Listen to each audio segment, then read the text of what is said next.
પહેલાની કમ્પેરમાં જોઈએ તો ફિમેલ્સ છે કરિયર ઓરિએન્ટેડ થઈ છે, એટલે પહેલા કંઈક કરિયર બનાવી દેવું છે, પછી મેરેજ કરવા છે અને પછી ચાઇલ્ડ પ્લાન કરે છે. સો ઉંમર વધી ગઈ છે હવે મધરહુડની, ફર્સ્ટ જે ચાઇલ્ડ આવે એની. તો સૌથી મોસ્ટ ઇમ્પોર્ટન્ટ કન્સર્ન એ જ હોય છે કે શું લેટ હું કન્સીવ કરીશ, લેટ હું બાળકને ડિલિવર કરીશ તો મને દૂધ એના માટે પર્યાપ્ત મળી રહેશે?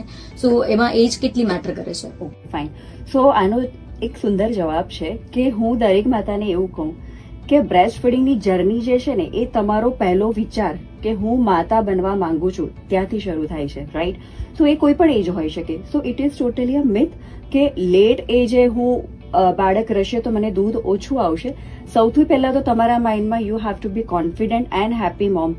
પ્રાઇમ વિચાર તમારો એ હોવો જોઈએ કે હું મમ્મી બની છું તો મને દૂધ આવવાનું જ છે, રાઈટ?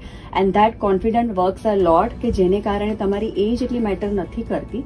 યસ, ઘણીવાર એવું થાય છે કે લેટ એજને કારણે બાળક કન્સીવ કરવામાં તકલીફ થાય છે, અને ઘણીવાર ટ્વિન્સ હોય છે, આઈવીએફને કારણે ઘણી વખત ટ્વિન્સ ડિલિવરી હોય, ક્યાં તો પ્રી મેચ્યોર બાળક આવી જાય. સો યસ, દેટ સિચ્યુએશનમાં ઘણીવાર એવું થાય છે કે it is a very stressful condition. તો હા, આવું કોઈ કારણ હોય તો માતાને કદાચ દૂધ આવવામાં તકલીફ થાય. અધરવાઇઝ જો ફૂલ ટર્મ નોર્મલ ડિલિવરી હોય મોટી ઉંમરે તો પણ માતાને મારા હિસાબે કોઈ ઇસ્યુ આવતા